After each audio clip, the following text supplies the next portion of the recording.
ভারত হয়ে বাংলাদেশে ঢুকছে কৃত্রিম ডিম। অবিকল ডিমের মতো দেখতে জিনিসটি তৈরি হয় বিভিন্ন রাসায়নিকের মিশ্রণে। খাওয়ার সময় নাকি বোঝার উপায় থাকে না এটা আসল নাকি নকল।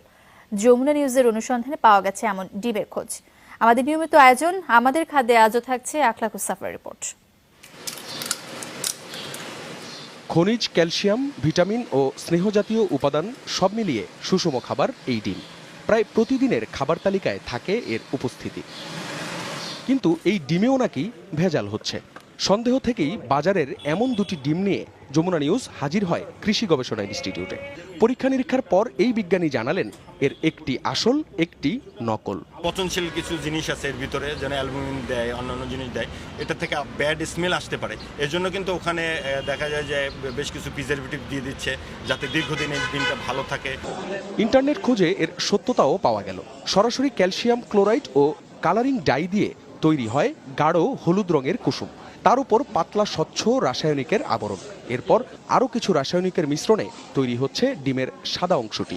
ডিমের মধ্যে যে একটা আবরণ থাকে, এই আবরণটাও থাকে এবং তারপরে ক্যালসিয়াম কার্বনেট থেকে এই উপরের এই আস্তরণটা দেয়া হয়, তারপরে উপরে কালার করা হয়। ইভেন এমন করা হয় যে রং করে যে ওর সাথে মুরগির যে মাঝে মধ্যে রক্ত লেগে থাকে বা ময়লা লেগে থাকে সেটাও আসলে ওরা ইম্পোজ করে দেয় আর্টিফিশিয়ালি।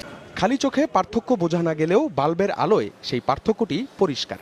ভেতরটা ঘন কালো আর খোলসটা তুলনামূলক নাজুক।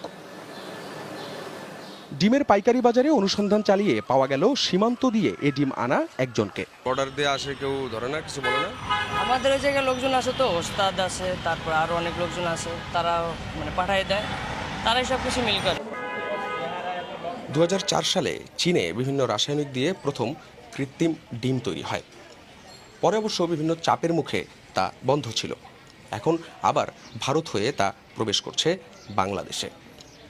তবে আসার কথা হলো এর ব্যাপকতা এখনও এতটা বেশি নয়। তাই পরামর্শ হচ্ছে শুরুতেই যাতে এর আগমনটা বন্ধ করে দেয়া যায়, এজন্য সচেষ্ট হতে হবে কর্তৃপক্ষকে। অন্যদিকে স্বাভাবিক ডিমও কি নিরাপদ? মুরগিকে যে হারে অ্যান্টিবায়োটিক আর স্টেরয়েড খাওয়ানো হচ্ছে তা ঢুকে যাচ্ছে ডিমের মধ্যেও। হালকা ডিম বড় হওয়ার জন্য হালকা মিথুরিন দিলাম, এই এখন মিক্স করলাম, এখন এই খাবার